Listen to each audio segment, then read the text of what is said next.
قدیم جنگل کے کنارے پر جہاں درخت وقت سے محروم زبان میں ایک دوسرے سے راز کی باتیں کرتے تھے، وہاں الارا نامی ایک نوجوان لڑکی رہتی تھی۔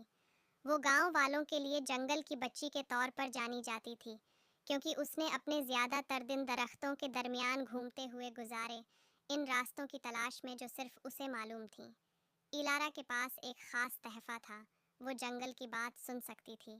پتے اسے آنے والے طوفانوں کے بارے میں بتانے کے لیے سرسراہٹ کر رہے تھے، اور نہریں ان مخلوقات کے بارے میں بڑبڑا رہی تھیں جو ان کی گہرائیوں میں رہتی تھیں۔ لیکن ایک دن جنگل نے اسے ایک کہانی سنائی جو اس نے پہلے کبھی نہیں سنی تھی۔ جب وہ جنگل میں سے گزر رہی تھی، درختوں کی نرم آواز کے بعد وہ ایک ایسی جگہ پر پہنچی جو اس نے کبھی نہیں دیکھی تھی۔ صاف کرنے کے مرکز میں ایک عظیم بلوط کھڑا تھا۔ اس کا تنے مڑا ہوا اور قدیم تھا، جس کی جڑیں زمین کے دل کی گہرائیوں تک پہنچتی تھیں۔ بلوط نے دھیمی، گڑگڑاتی آواز میں اس سے بات کی۔ آئلارا، جنگل کے بچے، تمہیں میری کہانی سننے کے لیے چنا گیا ہے۔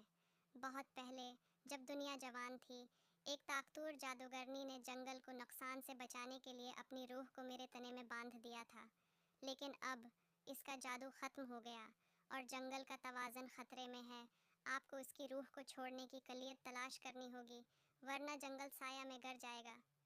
آئلارا نے دھڑکتے دل کے ساتھ سنا، یہ جانتے ہوئے کہ جنگل کو صرف وہی بچا سکتی ہے۔ مجھے چابی کہاں سے مل سکتی ہے؟ اس نے پوچھا۔ بلوط نے جواب دیا، چابی ایک گانا ہے، زمین و آسمان کا، دریاؤں اور پتھروں کا گانا۔ جنگل سے محبت سے پاک دل ہی اسے گا سکتا ہے۔ آئلارا نے ایک گہرا سانس لیا اور اپنی آنکھیں بند کر کے جنگل کی آواز کو اس کی رہنمائی کرنے کا موقع دیا۔ وہ درختوں کی خوبصورتی، ندی نالوں کی ہنسی اور جنگل کو اپنا گھر بنانے والی مخلوق کے بارے میں سوچتی تھی۔ آنکھ کھلتے ہی اس نے گانا شروع کر دیا۔ اس کی آواز کلیرنگ کے ذریعے بلند ہوئی اور درخت اس کے گانے پر ڈوب گئے۔ زمین کانپ رہی تھی اور ہوا جادو سے چمک رہی تھی۔ ایلارا نے جنگل میں زندگی، اس کے قدیم اسرار اور لازوال خوبصورتی کا گایا۔ عظیم بلوط کی چھال نرم، سنہری روشنی سے چمک رہی تھی۔ جیسے ہی اس کا گانا اپنے عروج پر پہنچا، بلوط سے توانائی کی ایک نبض اٹھی اور جادوگرنی کی روح جاری ہوئی۔ جنگل خوش ہوا اور ایلارا نے اپنے اندر ایک گہرا سکون محسوس کیا۔ جادوگرنی اس کے سامنے نمودار ہوئی، روشنی اور فضل کی ایک شخصیت۔ آپ کا شکریہ، آئلارا، جادوگرنی نے کہا۔ اس کی آواز نرم ہوا کہ جھونکے کی طرح تھی۔ آپ نے جنگل کو بچایا ہے اور مجھے میری قدیم نیند سے آزاد کرایا ہے۔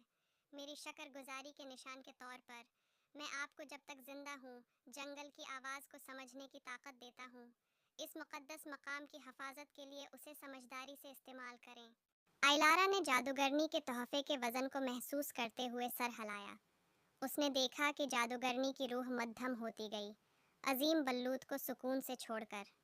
آئلارا جانتی تھی کہ اس کی زندگی ہمیشہ کے لیے بدل گئی ہے، لیکن وہ یہ بھی جانتی تھی کہ وہ آگے کے سفر کے لیے تیار ہے۔